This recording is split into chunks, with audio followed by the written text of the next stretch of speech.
Nessa segunda parte, veremos o desfecho do Terceiro Reich em relação a essa invasão, como ela se manteve depois disso, e a Inglaterra, como ficou após essa situação, e a esperança gerou frutos para essa nação? É o que veremos agora na campanha alemã na Segunda Guerra Mundial.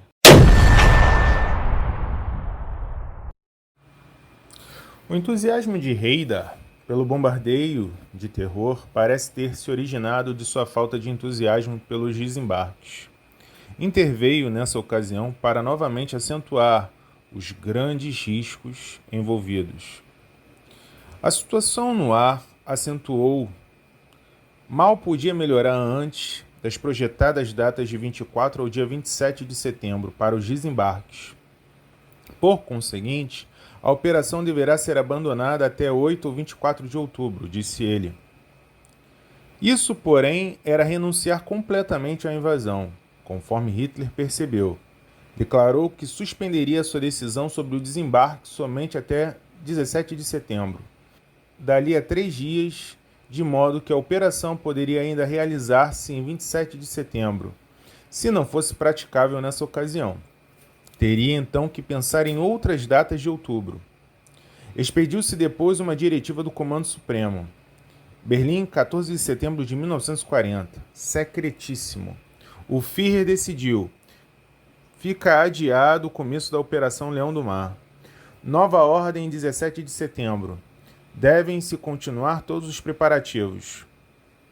Deve-se prosseguir os ataques aéreos contra Londres e estender a área visada para as instalações militares e outras vitais, por exemplo, estações ferroviárias. Ficam os ataques de terror contra áreas puramente residenciais, reservadas como derradeiro meio de pressão. A cada hora que passava, ia se tornando pior a opinião da Marinha sobre a Luftwaffe. Na noite daquela decisiva conferência em Berlim, o Estado-Maior da Marinha de Guerra alemã apresentou o relatório dos severos bombardeios da RAF sobre portos de invasão da Antuérpia a Boulogne.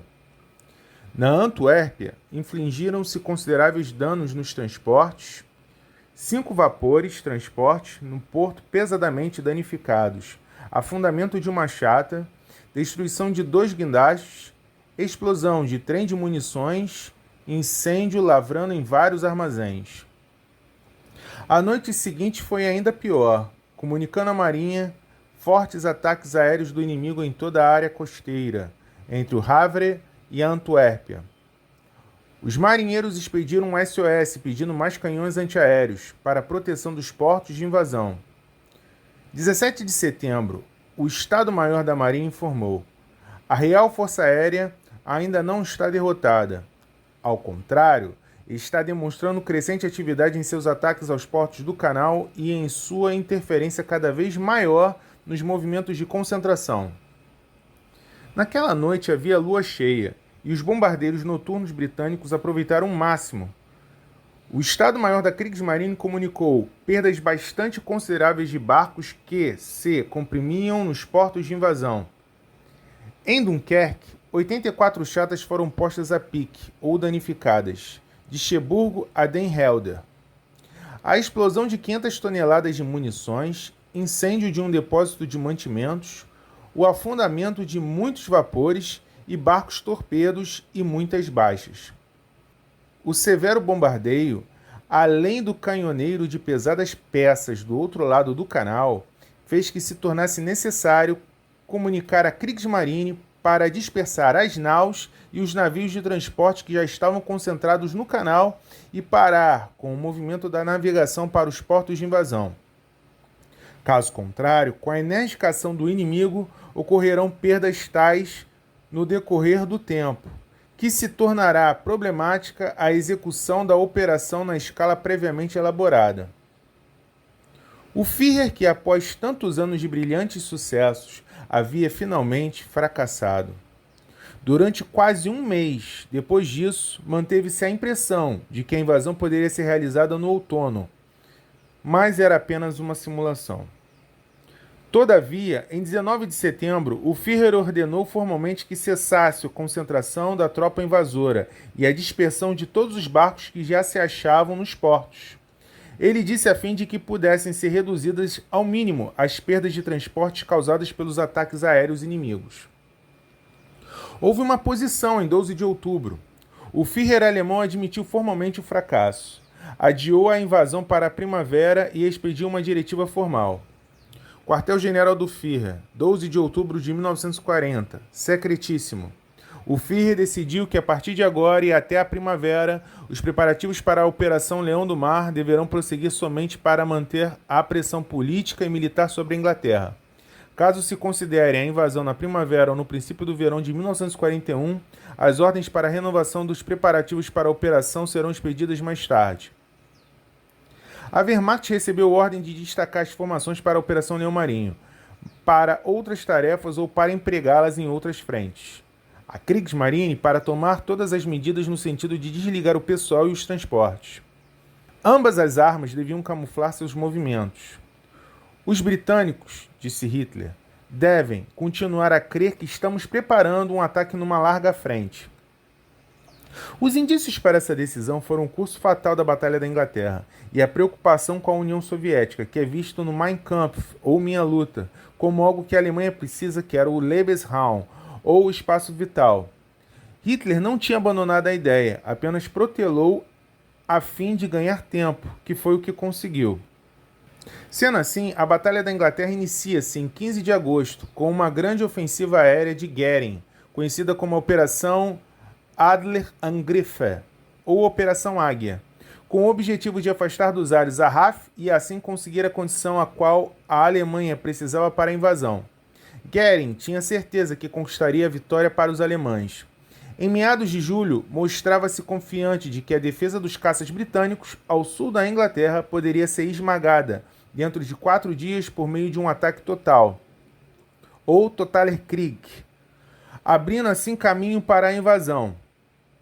Levaria um pouco mais para destruir completamente a RAF, informou Goering, a Oberkommando da Wehrmacht, dizendo que seria de 2 a 4 semanas.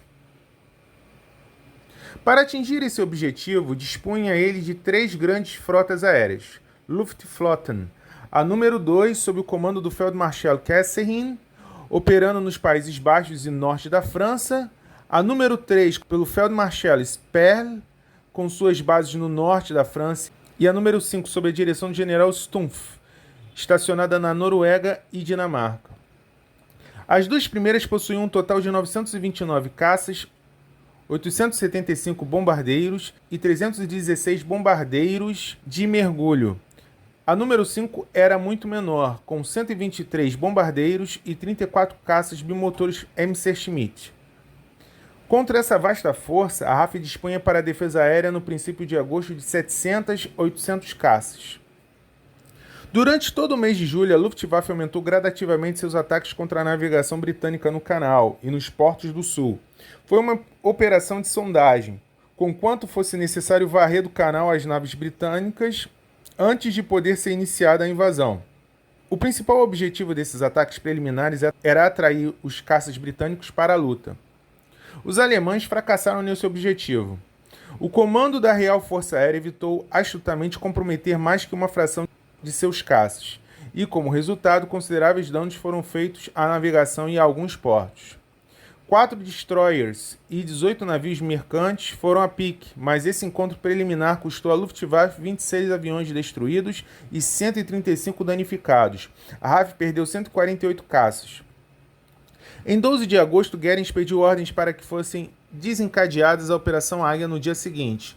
Logo de início, nesse dia, foram feitos pesados ataques contra as estações de radar do inimigo, 5 das quais foram de fato atingidas e danificadas e uma foi posta fora de ação. Nessa fase, porém, os alemães ignoravam o quanto o radar era vital para a defesa da Inglaterra e não prosseguiram com o ataque. Nos dias 13 e 14, os alemães colocaram no ar cerca de 1.500 aviões, a maioria deles contra os campos dos caças da RAF, e embora declarassem ter destruído completamente 5, o dano fora insignificante, perdendo a Luftwaffe 47 aviões contra 13 dos ingleses. O dia 15 de agosto trouxe a primeira grande batalha aérea. Os alemães lançaram na luta o grosso de seus aviões, de todas as 3 frotas, realizando 801 sortidas de bombardeiros e 1.149 caças. A Luftflotten número 5, operando da Escandinávia, sofreu verdadeiro fracasso. Ao enviar 800 aviões num ataque maciço contra a costa meridional, os alemães esperavam encontrar indefesas as costas a nordeste.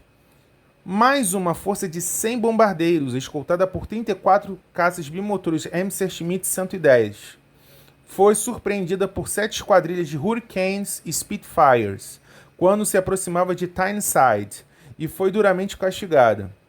30 aviões alemães, na maioria bombardeiros, foram derrubados sem perda para os defensores. Foi o fim da frota número 5 na Batalha da Inglaterra e não voltou mais a atacar. No sul da Inglaterra, nesse dia, os alemães foram mais felizes. Desfecharam 4 ataques maciços, num dos quais puderam atingir Londres. 4 fábricas de aviões em Croydon foram atingidas e 5 aeródromos de caças da Real Força Aérea foram danificados. Em todos eles, os alemães perderam 75 aviões contra 34 da RAF.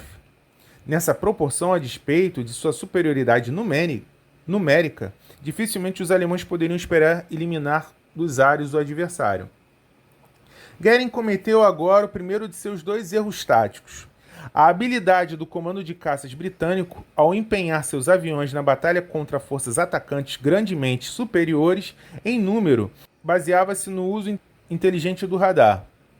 Desde o momento em que deixavam suas posições na Europa Ocidental, as telas do radar os assinalavam e determinavam com tal precisão o seu curso, que o comando de caças sabia exatamente onde e quando podia atacá-los melhor. Era algo novo na guerra e que deixou os alemães intrigados. Em relação aos ingleses, estavam muito atrasados no tocante à criação e ao uso de dispositivos eletrônicos. Adolf Galland, um dos maiores pilotos que a Luftwaffe dispunha, disse mais tarde em depoimento, e disse o seguinte: percebemos que as esquadrilhas de caças da Real Força Aérea deviam ser controladas no solo por algum processo novo, porque ouvíamos ordens dirigindo com habilidade e precisão, Spitfires e Hurricanes contra as formações alemãs para nós. O radar e o controle dos caças constituíram uma surpresa bastante amarga. Não se prosseguiu, contudo, o ataque às estações de radar na Inglaterra, o qual, em 12 de agosto, causara tanto dano. Em 15 de agosto, dia de seu primeiro grande revés, Goering cancelou-os inteiramente, declarando: é duvidoso haver qualquer vantagem em continuar o ataque contra as estações de radar, uma vez que nenhuma daquelas que têm sido atacadas foi até agora posta fora de ação. A segunda chave para a brilhante defesa dos céus do sul da Inglaterra foram as estações de setores. Era o centro nevrálgico subterrâneo, do qual os Hurricanes e Spitfires eram guiados para a batalha por meio de radiotelefonia, com base nas últimas informações do radar, dos postos de observação terrestres e dos pilotos no ar. Os alemães, conforme observou Galland, podiam ouvir as constantes conversações pelas ondas aéreas entre as estações dos setores e os pilotos no ar, e finalmente começaram a compreender a importância daqueles centros de controle terrestre. Em 24 de agosto, modificaram a tática, visando a destruição das estações de setores, 7 das quais, dos aeródromos em torno de Londres, eram de suma proteção para o sul da Inglaterra e a própria capital. Foi um golpe contra as partes vitais da defesa antiaérea da Inglaterra. Parecia até então que a batalha se processava desfavoravelmente para a Luftwaffe. Em 17 de agosto, ela perdeu 71 aviões contra 27 da RAF. O vagaroso bombardeiro de mergulho Stuka, que auxiliara a preparar o caminho às vitórias do exército na Polônia e no Ocidente, demonstrava ser um alvo perfeito para os caças britânicos. Nesse dia, foi retirado da batalha por Goering, o que reduziu a força dos bombardeiros da Alemanha a uma terça parte. De 19 a 23 de agosto, houve inatividade no ar devido ao mau tempo, revendo no dia 19 a situação em Carinhau, local de exposição nas proximidades de Berlim. Goering ordenou que a Luftwaffe concentrasse os ataques exclusivamente contra a RAF assim que o tempo melhorasse. Chegamos ao período decisivo da guerra aérea contra a Inglaterra, declarou Goering. A derrota da força aérea inimiga constitui tarefa vital. Nosso primeiro objetivo é destruir os caças do inimigo. De 24 de agosto a 6 de setembro, os alemães empregaram em média 1.000 aviões por dia para a consecução desse objetivo. Dessa vez, o Marechal do Reich tinha razão. A Batalha da Inglaterra entrara em sua fase decisiva. Embora os pilotos da RAF, já fatigados pelas sortidas diárias de seus aparelhos durante um mês, lutassem valorosamente, a simples preponderância dos alemães em número de aviões começou a produzir efeito. 5 campos de caças no sul da Inglaterra foram grandemente danificados e 6 das 7 estações-chave de setores foram tão severamente bombardeadas que quase todo o sistema de comunicações parecia prestes a ser posto fora de ação. A Inglaterra viu-se ameaçada de uma catástrofe, e o pior ritmo do ataque começou a se refletir nas defesas dos caças da RAF, na decisiva quinzena de 23 de agosto a 6 de setembro. Os britânicos perderam 466 caças destruídos ou seriamente danificados, e conquanto não soubessem na ocasião, as perdas da Luftwaffe tinham sido menores. 385 aviões, dos quais 214 caças e 138 bombardeiros. Além disso, a Real Força Aérea havia perdido 231 pilotos, dos quais 103 mortos e 128 gravemente feridos, um quarto do total que dispunha. A balança, escreveu Churchill, mais tarde pendeu contra o comando dos caças.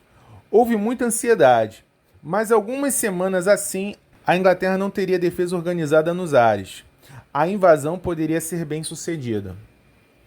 Goering, logo depois, cometeu o segundo erro tático, em suas consequências comparáveis ao do Führer, quando ordenou a sustação de ataques das forças blindadas contra Dunkerque, em 24 de maio. Salvou a derreada e entontecida RAF e assinalou um dos pontos decisivos da primeira grande batalha aérea da história. Com os caças britânicos da defesa sofrerem perdas no ar e no solo, o que não podia ser sustentado por muito tempo, a Luftwaffe mudou o alvo de seus ataques em 7 de setembro, passou a efetuar bombardeios maciços noturnos em Londres e os caças da RAF tiveram uma trégua.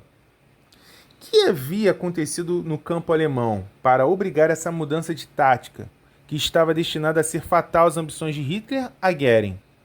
A resposta está cheia de ironias.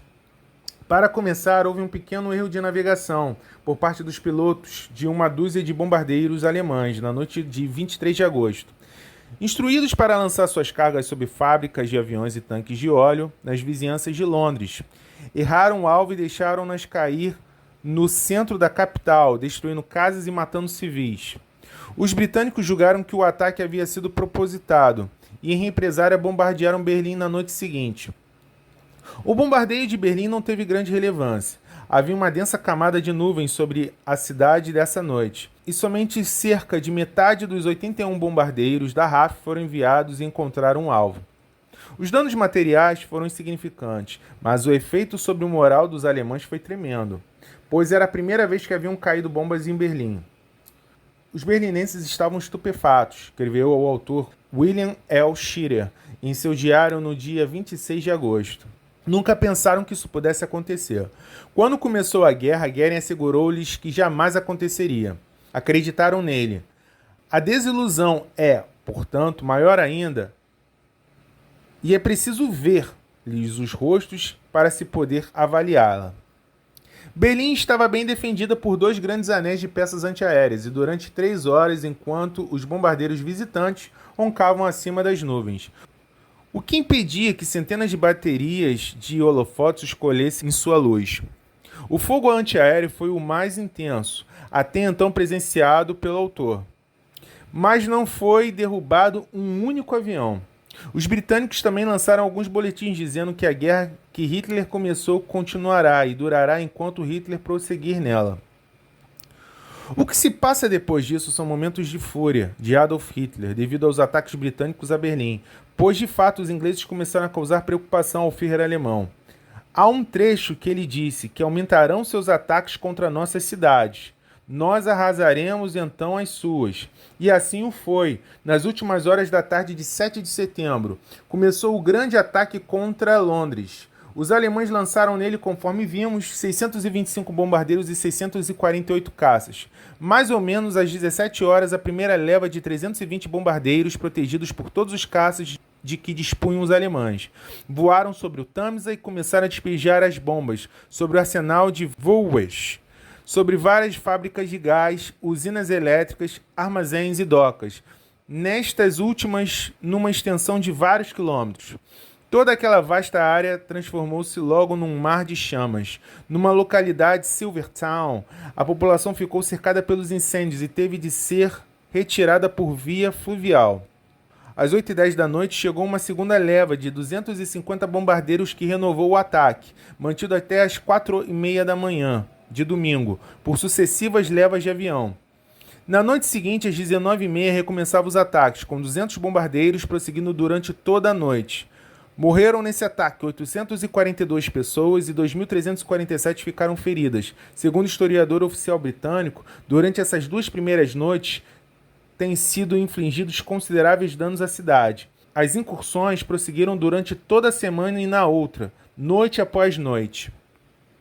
E foi então que, estimulada pelos seus êxitos, a Luftwaffe decidiu levar ao efeito um grande ataque diurno contra a capital, que estava em chamas. Esse ataque, realizado no domingo do dia 15 de setembro, provocou uma das batalhas decisivas da guerra. Bombardeiros alemães em número de 200 aproximadamente, escoltados por cerca de 600 caças, apareceram sobre o canal por volta do meio-dia, dirigindo-se para Londres. O comando de caças observara a concentração dos atacantes em suas telas de radar e, portanto, achava-se preparado. Os alemães foram interceptados antes de se aproximarem da capital. Alguns aviões conseguiram atravessar a barreira. Muitos foram dispersados e outros abatidos antes de poder descarregar suas bombas. 2 horas depois, voltou uma formação alemã ainda mais forte, foi rechaçada. Conquanto alegasse os britânicos terem abatido 185 aviões da Luftwaffe, a quantidade, na verdade, segundo os arquivos de Berlim depois da guerra, foi de 56 e desse número 34 eram bombardeiros. A RAF perdeu nesse dia 26 aviões. Aquele dia demonstrou que a Luftwaffe no momento não poderia, depois de ter dado ao comando de caças uma semana para se refazer e levar a efeito com isso um ataque diurno contra a Inglaterra. Dado isso, as perspectivas de um desembarque eficaz eram sombrias. O dia 15 de setembro, portanto, assinalou um ponto crítico, como mais tarde julgou Churchill, da Batalha da Inglaterra. Embora Goering, no dia seguinte, ao ordenar uma mudança de tática, estabelecendo um emprego de bombardeiros à luz do dia, não para bombardear, mas tão somente para os caças britânicos alardear os caças inimigos, e tinha dito, haviam de ser liquidados dentro de 4 ou 5 dias, disse Goering. Hitler e os comandantes do exército e da marinha não acreditaram nisso. 2 ou 3 dias após aquela batalha decisiva em 17 de setembro, conforme se notou, o Führer adiou sine die, a Operação Leão Marinho. Embora Londres devesse receber durante 57 noites consecutivas de 7 de setembro a 3 de novembro, terríveis ataques em média 200 bombardeiros a ponto de parecer quase certo a Churchill, conforme ele revelou mais tarde, que a cidade logo estaria reduzida a um amontoado de destroços. E embora a maioria das outras cidades da Inglaterra, sobretudo Coventry, devessem sofrer grandes danos durante todo aquele sombrio período de outono a inverno, o moral britânico não decaiu, tampouco a produção de armamentos, conforme Hitler esperava confiantemente. As fábricas de aviões na Inglaterra, um dos principais objetivos dos bombardeiros da Luftwaffe, produziram, na verdade, mais que os alemães. Em 1940, 9.924 aviões contra 8.070. As perdas da Luftwaffe na Inglaterra em bombardeiros foram tão graves que não puderam ser compensadas. De fato, a Luftwaffe, segundo os documentos confidenciais alemães, deixam claro, não pôde refazer-se inteiramente do golpe que recebeu dos céus da Inglaterra naquele verão e naquele outono. A marinha de guerra alemã, imobilizada pelas perdas ao largo das costas da Noruega no princípio da primavera, e não podia, conforme seus chefes admitiram, prover a força marítima para a invasão da Inglaterra. Sem isso, e sem a supremacia dos ares, o exército alemão se via incapacitado de cruzar as estreitas águas do canal.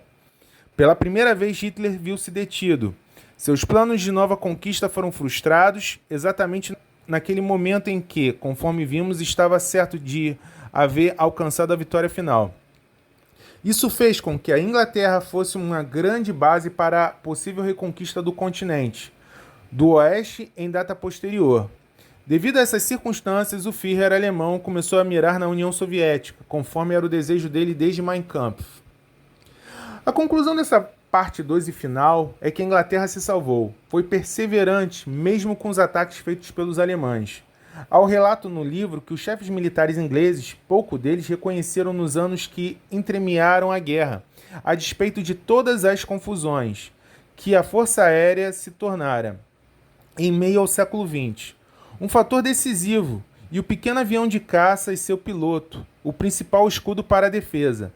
Não é à toa que muitos soldados de outros países treinaram lá, como os noruegueses, holandeses, franceses, canadenses, americanos e outros.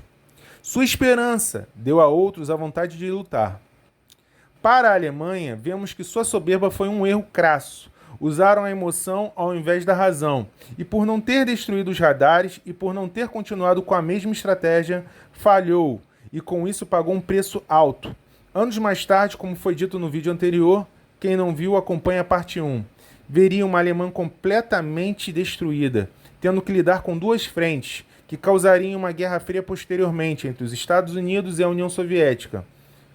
No próximo vídeo, veremos uma Alemanha determinada a vencer uma União Soviética tão vasta e sem estradas, e uma União Soviética sob a liderança de Stalin. Duas grandes forças, dois partidos completamente antagônicos. É o que veremos no próximo vídeo. Já se inscrevam no canal, deem um like. Um grande abraço e até a próxima.